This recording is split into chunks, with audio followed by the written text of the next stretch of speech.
Hello friends, welcome back to my channel Swaraj family kitchen. So friends, ఈరోజు ఎగ్తో ఎంతో టేస్టీగా ప్లఫీగా ఉండే గుంత పొంగనాల రెసిపీని మీతో షేర్ చేయబోతున్నాను. సో ఆమ్లెటే కదా ఇలా గుంత పొంగనాలు వేసుకుంటారేమో అనుకుంటారు, కాదండి, కంప్లీటెడ్గా డిఫరెంట్గా ఉంటుంది ఈ రెసిపీ. చూడండి, మీరు ఈవినింగ్ స్నాక్స్గా అయినా లేదంటే మార్నింగ్ బ్రేక్ఫాస్ట్గా అయినా ఎంజాయ్ చేసేయచ్చు. చాలా అంటే చాలా టేస్టీగా ఉంటాయి. మరి ఎలా చేసుకోవాలో చూసేద్దాం. ముందుగా ఒక బౌల్లోనికి 3 eggs తీసుకోవాలి. 3నే కాదు, 4 and 5 కూడా తీసుకోవచ్చు అనమాట. నేను ఇక్కడ 3 eggs తీసుకుని మంచిగా వీటిని బ్రేక్ చేసేసి ఒక బౌల్లోకి అయితే యాడ్ చేసుకున్నాను. వీటిని ఇప్పుడు బాగా మిక్స్ చేసేసుకోవాలి. ఒక ఫోర్క్ స్పూన్తో తీసుకొని మంచిగా మిక్స్ చేసుకోవాలి.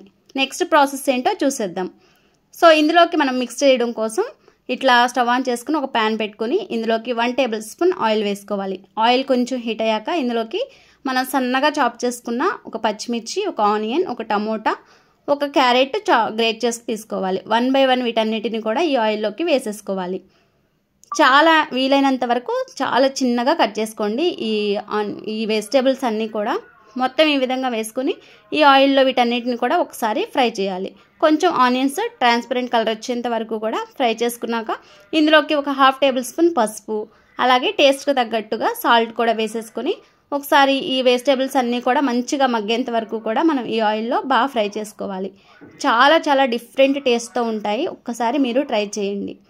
సో చూసారు కదా, ఆనియన్స్ కొంచెం కలర్ చేంజ్ అయ్యాక ఇందులోకి ఒక 1/2 tablespoon కారం, కొంచెం మిరియాల పొడి కూడా వేసుకుని ఒకసారి అంతా కూడా మిక్స్ చేసుకోవాలి. చూసారు కదా, ఇక్కడ ఆనియన్, టమోటా, క్యారెట్ ఇవన్నీ కూడా మంచిగా మగ్గిపోయాయి. ఇప్పుడు స్టవ్ ఆఫ్ చేసి పక్కన ఉంచుకుందాము.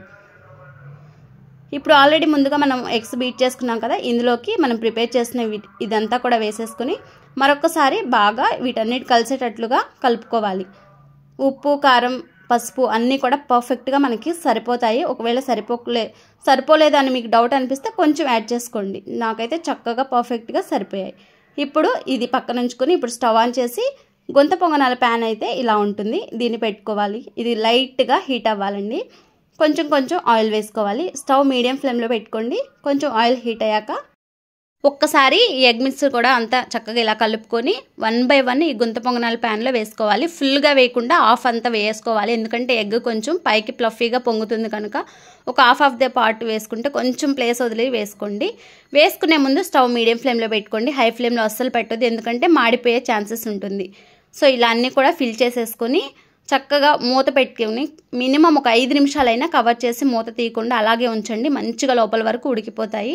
చూసారు కదా, నేను ఇక 5 నిమిషాల తర్వాత చూపిస్తున్నాను. మరొక వైపుకి ఇలా టర్న్ చేసుకోవాలి. చక్కగా ఎర్రగా గోల్డెన్ కలర్ వచ్చేంత వరకు మనకి ఫ్రై అవుతాయి అన్నమాట.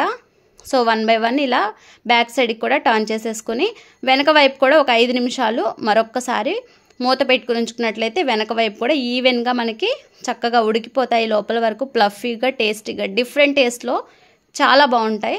సో 5 నిమిషాల తర్వాత చక్కగా ఒక టూత్పిక్తో ఇలా ప్రెస్ చేసి తీసేసినట్లయితే చాలా చాలా ఈజీగా వచ్చేస్తాయి, చాలా బాగుంటాయి.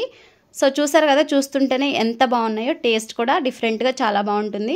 సో అదేవిధంగా మిగతా ఎగ్ మిక్స్ కూడా ఉంటుంది కదా, అది కూడా కొంచెం కొంచెంగా వేసుకుని సేమ్ 5 నిమిషాలు సిమ్ ఫ్లేమ్లో ఒకవైపు, మరో 5 నిమిషాలు వెనక వైపు కూడా మనం మంచిగా ఫ్రై చేసుకున్నామంటే ఎంతో టేస్టీగా ఉండే ఈ గుంత పొంగనాలు అయితే మనకి రెడీ అయిపోతాయి. చూసారా, ఒకవైపు ఒక 5 నిమిషాలు ఉడికిపోయాక మరొక 5 నిమిషాలు వెనక వైపుకి ఈ విధంగా టర్న్ చేసుకోవాలండి. చాలా బాగుంటాయి.